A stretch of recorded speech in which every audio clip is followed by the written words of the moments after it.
something to do with it? I think the basic theme is that success doesn't follow a certain path, and you as an individual don't have to follow it either. Putting a bunch of agency guys, in front of an audience and say, don't sell, that's pretty different.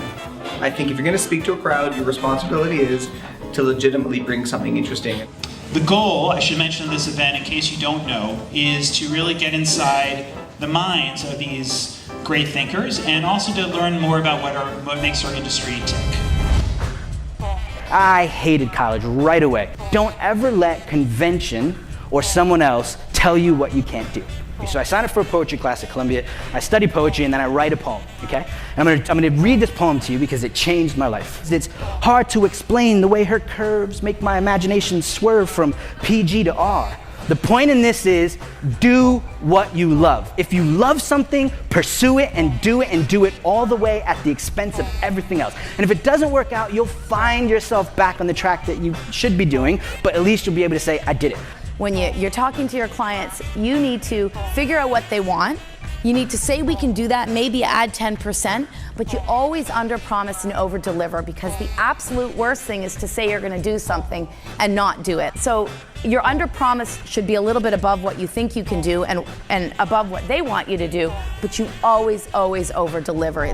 The ideas are as good as the execution, and when you over-deliver, you have a client for life. Because I work at a brand that is fairly well regarded in the US, we get called a fair bit to come and speak at things. And I've sort of made it a bit of a habit now as the Canadian speaking at US events to always start by apologizing. When people hear I work at Comedy Central and they know that I'm a Canadian, they always ask me two questions. One, what's it like being a Canadian working in the US?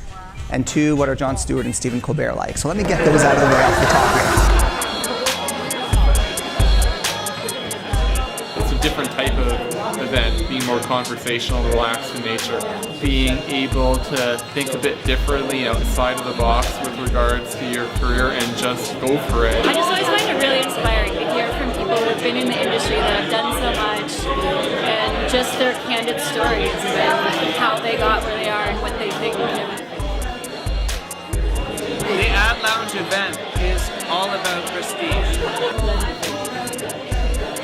To really love what you do and to go against convention and to really do things you're passionate about. You learn from anybody you talk to, but when they talk so candidly about their experiences and also just their journey, you pull so much out of it. It is by far the best event for any up-and-comer in the marketing industry.